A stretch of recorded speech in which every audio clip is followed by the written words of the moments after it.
and welcome to the ADHD Friendly podcast. I'm Patty Blinderman. I'm an ADHD coach, and my passion is finding ways to bring more ADHD friendly things into my life and then sharing them here with you in the hopes that it does the same in yours. Today is going to be a lot of information, a big podcast. It's the 50th podcast, and it's going to be part 3 of my cruising with ADHD information. So I'm wrapping up all of the things I learned on my Alaskan cruise. And then it's also, because it's a 10th episode, I've been looking for a way to work information about supporting people to make your personal owner's manual more intentionally into the podcast. So I've decided just to use the structure around every 10th episode. I'm going to focus something on your personal owner's manual. And I'm going to do that with what I learned from my cruise. I'm kind of tying it together that way, just to kick it off this first time for this 50th episode. So let's jump in. And I am going to be looking down a bit. I've got a bunch of notes. I want to make sure I don't forget anything that I wanted to share. But first, I want to just recap that the part 1 of Cruising with ADHD episode is episode 48, where I talked about planning for your vacation, how to make decisions, how to remember what you decided, and just the beginning parts of thinking about, what fits in your budget vacation-wise. And then in episode 49, which was part 2 of Cruising with ADHD, I shared some unexpected wins that were really fun, and as well as some things that I found that were really ADHD friendly on the cruise, and some things that weren't very ADHD friendly on the cruise. And so today I'm wrapping it all up in hopefully a nice bow. And I'm going to share some work-related wins. I'm going to share what I learned and what I want to remember going forward, because I do definitely want to cruise again. So how do I support my future self to remember those things that I really liked, and to support the things that I didn't like as much, especially if it's just part of cruising, how to tolerate it with a little bit more ease. And then I'm going to show you how I used all of the things, took everything that I learned and I put it in my POM. So I'll do that last. So let's start with work-related wins. So the first thing that I want to celebrate was I decided to set up my auto reply out of office email to begin. I was leaving on a Thursday morning, super early, had a 7 a.m. flight. So, left the house at 5 a.m. So I didn't want any emails coming in while I was packing the night before. So I set it up to start at 12 p.m. the afternoon on Wednesday before I left, so that when I left my office that day for lunch, I knew I had seen everything that had come in before then, and that if it came in after that point, people would get the message that I was out of the office and wouldn't be back until, the date that I had on there, I'd be returning. So I felt really good about thinking that through and giving myself permission to set it up even a little bit earlier than I was actually leaving, just to create a little buffer to make sure I didn't miss anything, and that everybody would get that message if they did reach out, because I just knew I would get to packing, and if somebody reached out and that wasn't set up, I would feel pulled to come back into my office and check email again. So that was a definite win. And the other was that I didn't check email at all during the cruise. I really intentionally, I did not bring my work computer. I don't have access to email on another device. So I really intentionally did not want to feel that pull, that distraction to go check email, even if it was once a day. I just didn't want to think about it. I wanted a full and complete break, a real vacation. And I'm really glad I did that, because the internet was horrific on the cruise. So it was very spotty. It would have created more stress if I was trying to check it and feeling that there was an expectation that I needed to go in there and look at it and maybe respond to something. I didn't. I had nothing, and I let my assistant know, if anything comes up, how they could reach me. But it was really, there's not really, anything that needed my attention. I created the environment that allowed me to really let go and have a break. And that was a little uncomfortable for the first, I'd say, day and a half. I felt, that pull, like, oh, I can't check. Oh, I hope everything's okay. Oh, but after that, it was really a gift. It was just this, oh, I can't be reached. Oh, I can't check email. It was just a lovely break. So that's something I wanted to celebrate, and something I definitely want to do again next time, because it's really hard. It feels like, the more our devices and the more, access increases, there's this real difficult time to put a boundary around that and separate ourselves from it. So I wanted to celebrate that. And the last was, before I left my office that Wednesday afternoon, I made a note to my future self. I do this even like after a holiday weekend. I used to do it every Friday. It was part of my practice. If I don't have anything really pressing for Monday, I just don't feel the urgency to do it, but I will do it anytime I need to remember what I was working on, or I know it's going to be hard to pick up the thread after a break. Even I'll do it the night before if I'm coming in the morning and I have to pick up and I feel like it was, a complicated place I was at and I wanted to remember it. But if I'm going on vacation, I am absolutely writing a note to my future self. And I did that. And I just wanted to show you, it's just I'm holding it up. If you're listening to this podcast, if you want to see it, you can check out my YouTube channel, ADHD Friendly Podcast, where I just wrote note to my future self. And I wrote the date I was coming back, which was September 19th, so that when I came to my office, I didn't have to worry about what do I do first. I didn't have to worry about where was I? What do I have to check this week? I already made notes of what was coming up when I returned from vacation. So I had a plan to make sure it didn't fall off my radar and get missed. And that really created a lot of calm and confidence when I came back to work. It just helped to smooth that transition and make it easier.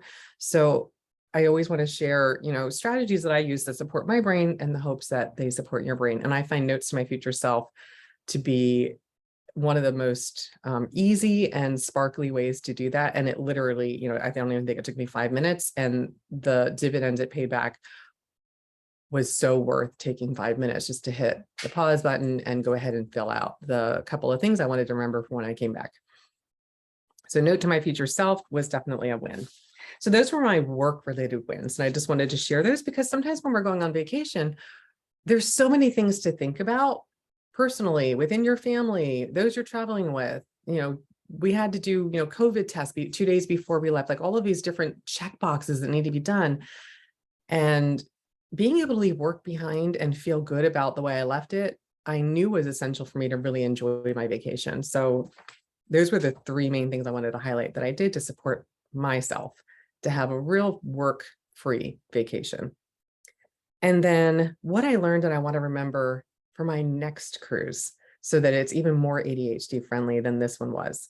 And the first is I booked through CostcoTravel.com.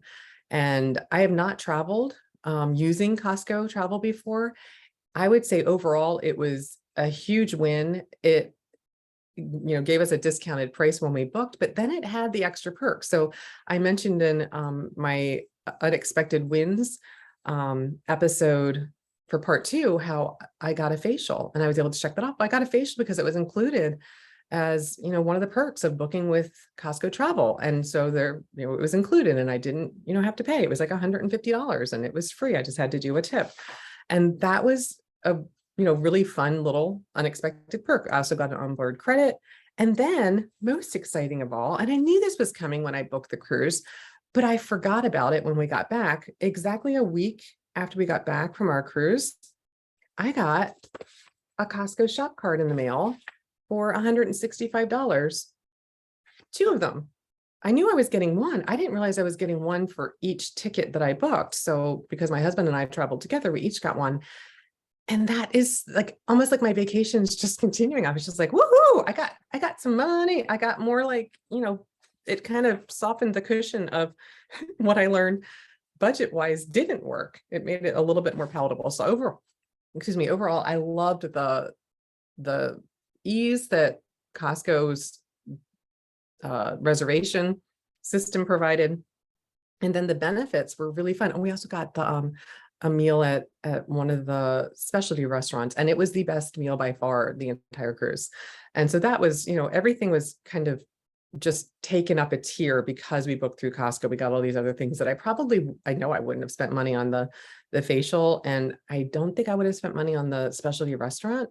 And so those were 2 experiences that I was able to take advantage of because it was just included. So I just want to share that as something to consider you when you're booking a vacation. What would make it feel like it's something that you can say, yeah, I'm going to do this. I'm going to go ahead and say yes to this. And that was definitely something that helped me. So I want to remember to check out Costco and see if they have an offering that I can take advantage of, because I really did enjoy it. The next thing that I want to remember going forward next time was to ask for a printed itinerary.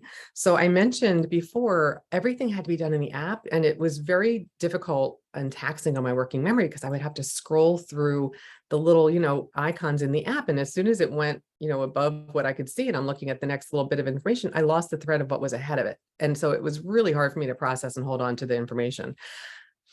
It was on literally the 6th day of the cruise that I was at trivia with my husband, and there was a couple there, and the lady had a printed itinerary.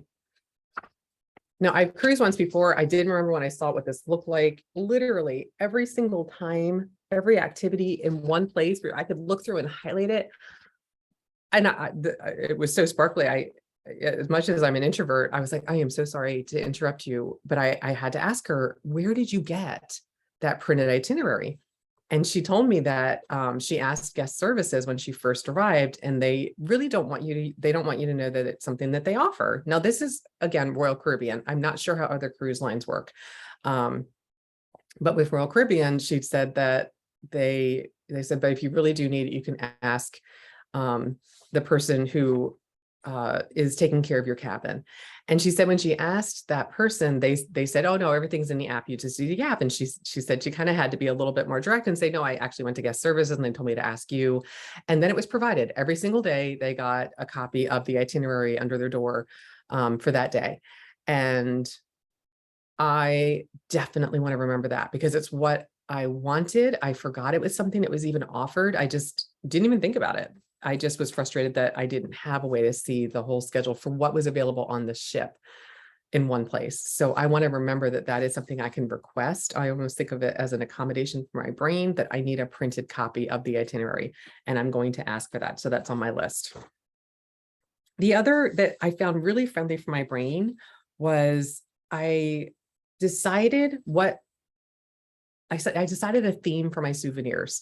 So I know without some structure, I lose track really quickly of, did I buy something already? If I'm getting something for somebody else, did I find it? How much did I spend on it? Where am I with, how much money I have and how much I plan to spend and what I wanted to buy and all of that. So I decided before going on the cruise, I was going to only buy sock yarn to knit. And I'm just going to have my Alaskan sock souvenirs that I'm going to make, but they're going to be made with sock yarn from Alaska. One of them fell, so I'm going to pick it up. So I'm just going to show this fun, sparkly sock yarn. And in a future episode, I'll show you the socks I make with them. But the first I got from Juno, and this was inspired by the Northern Lights. And my criteria was, when I went into the knitting shops, was that it had to be Alaskan hand-dyed yarn in Alaska. So local yarn, hand-dyed. So that was my Juno souvenir. This lovely ball of yarn here is from Skagway. And oh my gosh, I just love the fall colors. It's just so beautiful. I'm looking forward to knitting that up and turning them into a pair of socks. And then last but not least, our last stop was in Victoria, British Columbia. And I got this yarn.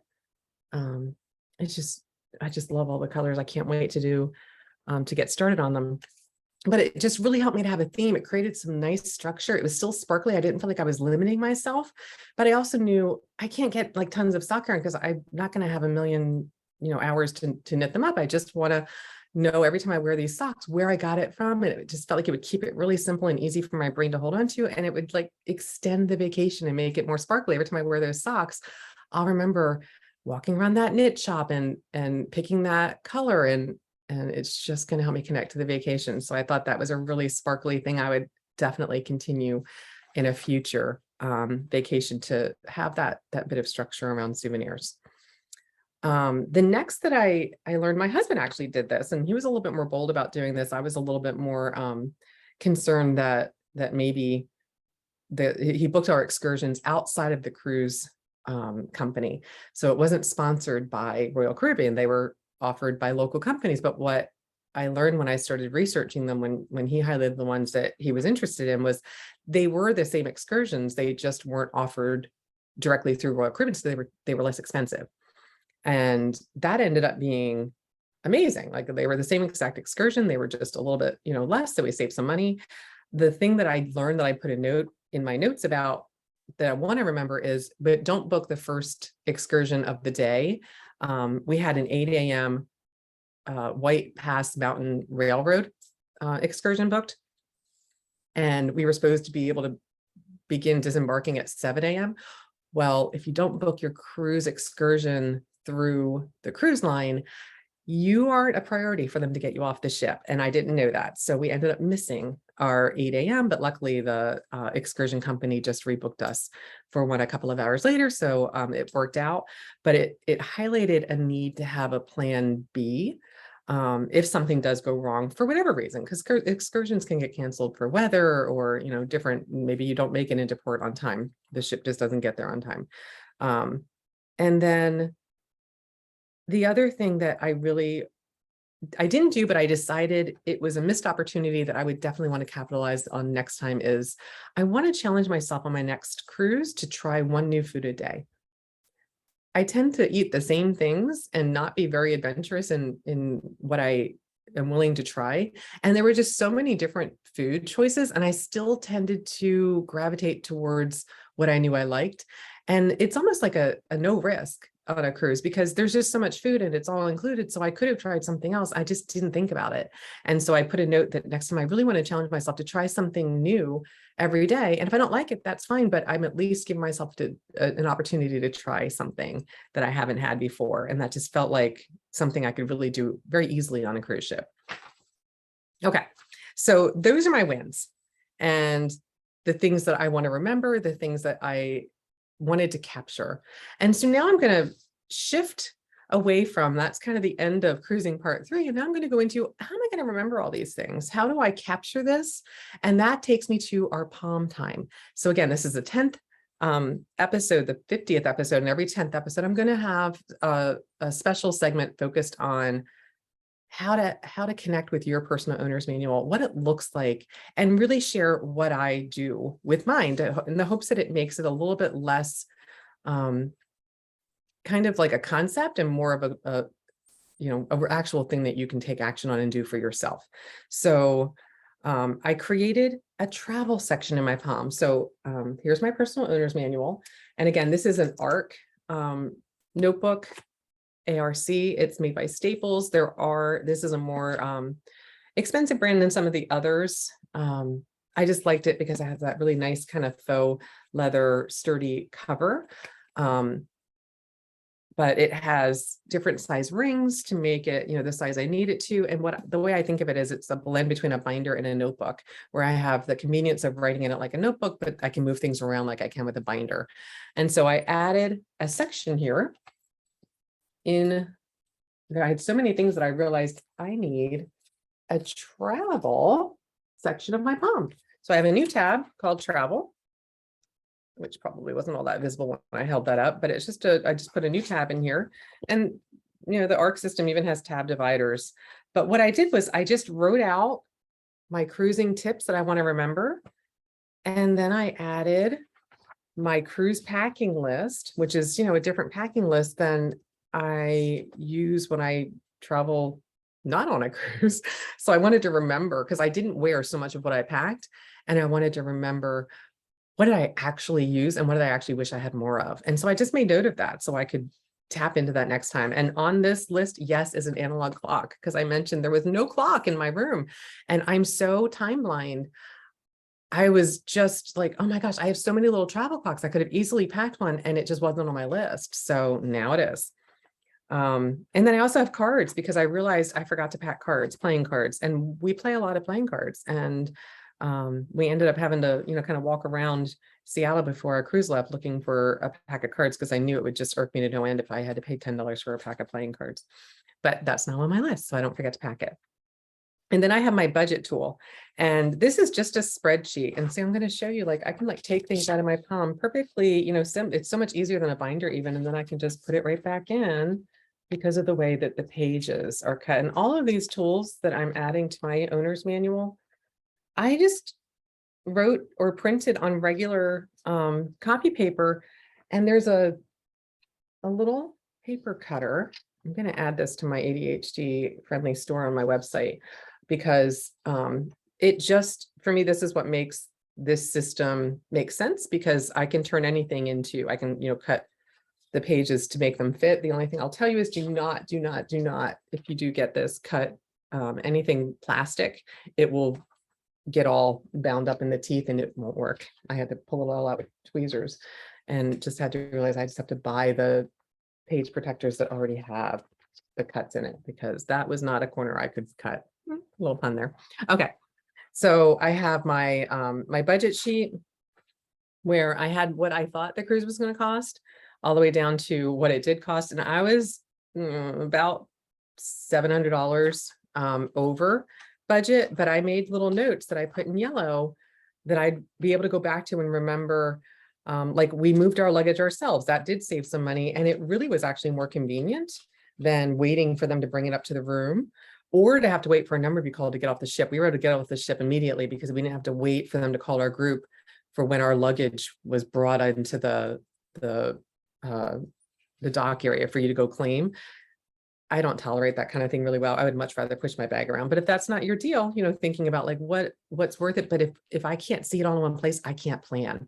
And I didn't have this going into the cruise. All I had was the cruise and the excursions. And then I realized I needed to build in tips and money for souvenirs. But I didn't have there's 10 more categories in here that I didn't have, that it will be more helpful next time having this to go back to and remember, oh, that's right. I didn't include Ubers from the airport to the hotel or from the hotel to the cruise ship, because we have to get there the day before, or the hotel the night before. All of those little extra things. We also had to do a COVID test that cost, we had to pay for that. All of that was not included in my budget. So when I added all in here, I was like, oh, okay, this was definitely more than I estimated. But again, it will help my future self going forward when I'm planning for my next cruise. I also included my weekly planning sheet, and I put a little note on here to remind myself. This was so helpful because I was even able to, I even wrote down the little cruise activities I wanted to do so I could see them. And if I didn't want to carry the paper, I just took a picture, and then it was in my phone. I just could pull up the picture of it and see what I had written down, so I didn't have to carry it around with me. And then I have a checklist that I left for my kids so that they knew. My kids are, old enough to be left alone. My youngest is a senior in high school. And so I just left a note, with don't forget to, empty the dehumidifier, the schedule for the dogs, that kind of thing. Just so that I knew they had a step-by-step so that they wouldn't lose the thread of, have the dogs been fed? I checked, did they check it off that that's been done? And it just let me, again, leave with a sense of calm that everything was covered because I captured it. And now I've captured it in my POM, in my new travel section. So exciting when I add a new section. I don't do it very often because I don't want to overwhelm myself with too many sections in my POM, but travel is definitely a section that I want to create because I want to do more of it. It's something that is a passion of mine, and I just haven't been able to do as much as I wanted to because I've been raising my kids and they've really been too young for me to leave, and we've never lived near family, too hard just to pick up and go. And so I'm adding these two things to my travel section that aren't in there yet, and that's the itinerary and the note to my future self in my sheet protector, just to remind myself that that's something that really did help me from last time. So overall, the cruise was a win. I captured in my Expecto Patronum Journal, which is kind of like a second POM for me. And this is my visual success journal. I have a whole episode on Expecto Patronum journals if you want to check it out. It's a way to capture successes and hold on to them so I can go back and get the energy that it gave me. And so here's my cruise pictures where I wrote just a couple of little notes, and my husband here with me on this was our 30th anniversary cruise. And I can literally open this, and I just picked 4 pictures because it's just a little, spread to connect me with a picture back to the moment that I felt a real strong, powerful connection when I look at it. So I don't put things in here that don't create positive emotion and positive feelings, and these do. So just just looking at them makes me happy, and having them in here so that when I look at it's under my goal directed persistence section, because I've always wanted to go to Alaska and I finally got there. I've always wanted to do an Alaska cruise and I've done it. And I've always wanted to be happily married. And I think reaching 30 years definitely shows some goal directed persistence. That's kind of my evidence that I can stick with goals. All right. So to wrap up, overall, the cruise was a win. There were definitely things I would do differently next time. And I've captured them in my POM so that I can really, use it, because my husband and I are just starting to talk about the possibility of maybe taking our 4 kids on a family cruise in the future, and having this information is going to support my ability to make decisions around this in a much more ADHD friendly way. So that's it for this episode of the ADHD Friendly podcast. Again, if you don't have a personal owner's manual, if you didn't start one when you were a kid, that was really the best time. But that's okay, because the second best time, right now, I invite you to check out my website, ADHD Friendly Podcast. Oh, sorry, that's my podcast, ADHDfriendly.com. I have lots of tools and information in there. A lot of it's free. You can get a free mini POM. And there's free tools in there and lots of information, as well as some offerings where I can support you to make your personal owner's manual. But there's no need to spend any money. You can just go get free information. And again, lots of information in the podcast. So if you haven't checked out the personal owner's manual episode, I invite you to do that too, where I really dive in and show you my POM and how I structure it and how I use it. And if you like this and you haven't subscribed, please, I invite you to subscribe. I'm trying to get to 100 subscribers. If you have, thank you, thank you, thank you. I so appreciate it. And please share this with a friend if you think somebody would benefit from the information shared here. Until next time, tally ho.